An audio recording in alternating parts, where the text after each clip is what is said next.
Ciao, bentornato su questo canale. Se invece sei nuova o nuovo, ti do il mio benvenuto.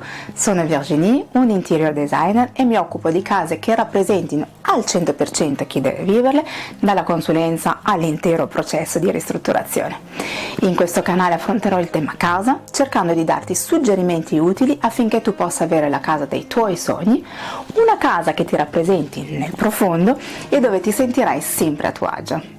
Oggi vorrei parlare con te di tappeti, di come sceglierli per abbellire ancora di più la tua casa. Prima di cominciare, se ami tutto quello che riguarda l'argomento casa, ricordati di iscriverti al mio canale per avere altre informazioni su questo tema. Metti un bel like al video e partiamo!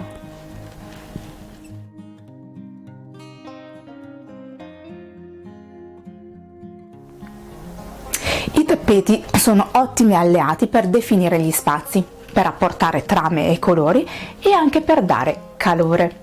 La giusta scelta del tappeto farà davvero una grande differenza tra ambienti armoniosi o meno.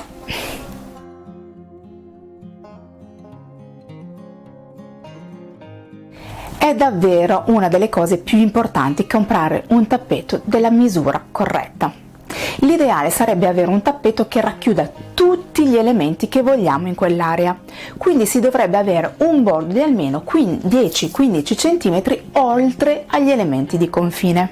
Quando questo non fosse possibile perché le dimensioni sarebbero molto grandi e difficili da trovare o perché c'è un qualche ostacolo, magari hai il mobile contro al muro, è bene prendere un tappeto che comunque stia al di sotto dei piedi frontali. Metti quindi tutti gli elementi che vuoi in quell'area al loro posto e poi prendi le misure corrette. Perché queste misure sono così importanti? Come detto all'inizio, il tappeto definisce gli spazi. Nel living definirà la zona pranzo se lo metti sotto il tavolo o la zona relax se lo metti sotto i divani o varie sedute. In camera da letto definirà la zona letto e così via, separando queste aree dal resto della stanza. Se usi un tappeto piccolo che non accoglie tutti gli elementi al suo interno, l'area sembrerà otticamente più piccola di quello che è e viceversa. Questo diventa fondamentale quando gli spazi sono piccoli, ma rimane importante anche quando lo spazio è abbondante.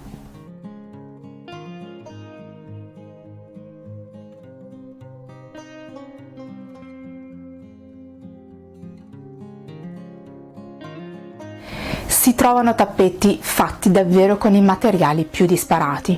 Come scegliere?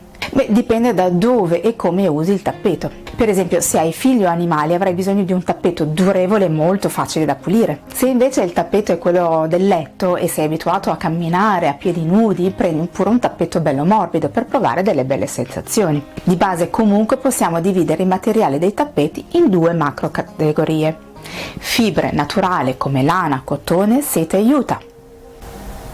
Fibre sintetiche quali poliestere e nylon. Possiamo dire che le fibre sintetiche sono ottime se hai bisogno di qualcosa di performante, durevole e facile da pulire. Esistono, ad onore di cronaca, anche tappeti senza fibre che sono antimacchia e usura. I tappeti sintetici forse sono meno morbidi e lussuosi di quelli di fibra naturale, ma se ben scelti daranno comunque quel tocco in più. Tra le fibre naturali la lana è quella che dà le migliori prestazioni in termini di durevolezza e anche facilità di pulizia. La lana è decisamente morbida sotto i piedi e a seconda di come è lavorato il tappeto potrà essere super lussuoso o anche molto lineare e semplice. I tappeti di lana sono tra i più cari, ma come sempre sono quelle spese che fai una volta solo nella vita, quindi ci puoi pensare. Il cotone è molto morbido sotto i piedi, ma anche molto più delicato rispetto a un tappeto di lana. Quindi i tappeti in cotone non sono adatti nelle zone ad alto calpestio. Sicuramente costano molto di meno di quelli di lana, ma se sono in una zona appunto molto frequentata, preparati a doverli cambiare spesso. I tappeti in juta sono molto duraturi, facili da pulire e perfetti nelle zone ad alto calpestio.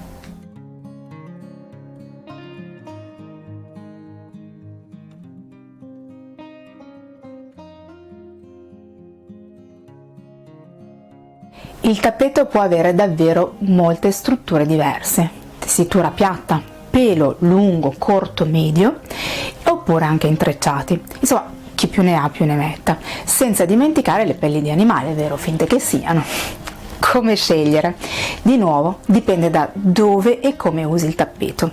Vicino al letto potrà andare benissimo anche un pelo lungo, tanto ci vai a piedi nudi o al massimo in pantofole, mentre magari meglio una tessitura piatta vicino al divano. Esistono anche tappeti che sono l'unione di pezzi di tappeti, spesso di forma quadrata. Potremmo chiamarli patchwork.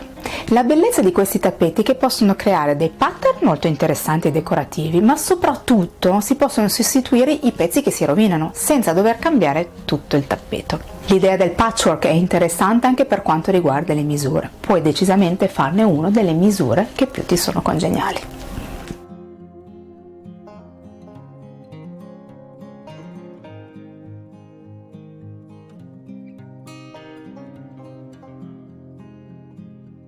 Tinta unita, super colorata o dai 1000 disegni? Ancora una volta molto farà dove lo metti, qual è lo stile che hai scelto per casa tua. Se hai molti colori tra muri, mobili e decorazioni potrebbe essere utile calmierare con un tappeto a tinta unita, magari di colore neutro.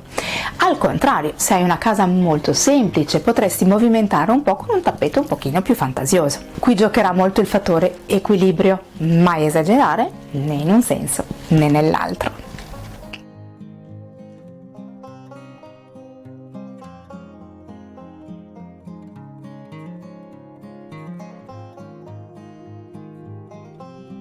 Il tappeto ha delle fantastiche proprietà acustiche, quindi se tu avessi un pianoforte che sia a coda oppure no, metti sotto un bel tappeto, ne migliora l'acustica.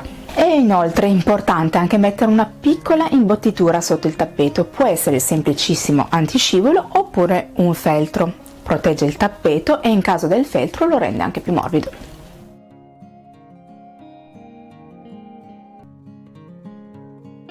Ormai ci sono davvero molti siti online in cui c'è davvero l'imbarazzo della scelta.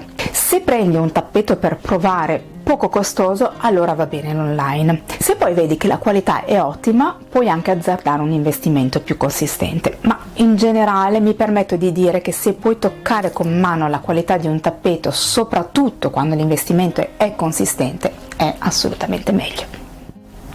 Spero che questo video ti sia stato utile, nel caso fammelo sapere nei commenti, non esitare a condividerlo con qualcuno a cui pensi possa interessare l'argomento, ne sarò onorata e mi aiuterai a far crescere il canale.